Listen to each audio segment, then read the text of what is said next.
I believe that formalizing a mentoring program allows us to focus our efforts in such a way that we can expand our cultures.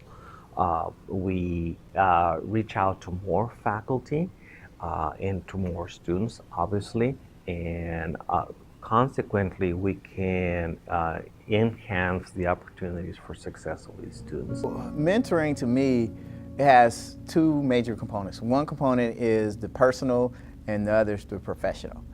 So everyone gets the professional side, which is sometimes a mentor is an advisor in a sense, being able to give information that's useful for the career of the mentee and things like that.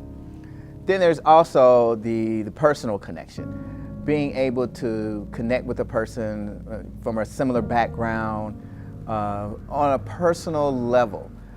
If you can do those two things, then you can be very successful at mentoring an individual. Investing in a person because they're a person. And they have potential.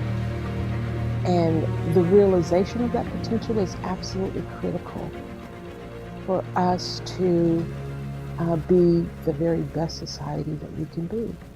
About 30 years ago, a group of us as science faculty members recognized that we had a fair number of domestic students of color that started at Grinnell with a very strong interest in science, but very few graduated with science majors. I guess the only challenge I could say is not for me individually, but I think as the landscape of the discipline is isolation, where there are people who are isolated who don't have a mentor. That would be, how do you find those people and get them the appropriate mentoring they need?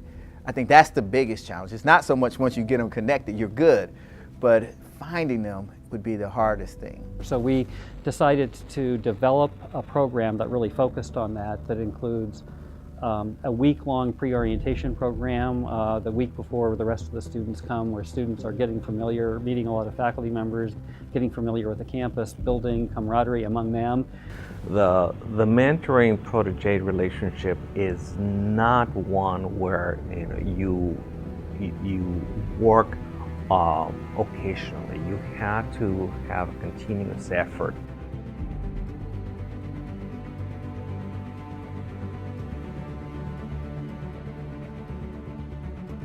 I think it starts at the undergraduate level when the students realize that they can fulfill their potential in a nurturing environment.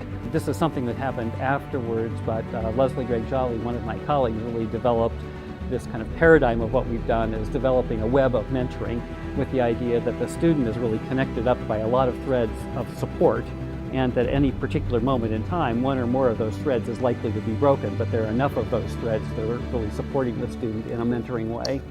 We have seen that the longer a student participates in those after-school smile clubs, the greater is the likelihood that they will graduate high school. And so the graduation rate for these students is significantly higher. So I think that, to me, that's the bigger deal, the bigger picture of why mentoring is important. It benefits everyone.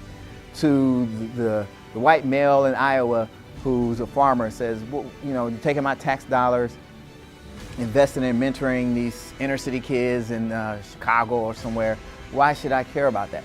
Well, these kids are generating the ideas that are protecting you, that are helping your farm grow better, they're better medicine. That's why we need mentoring.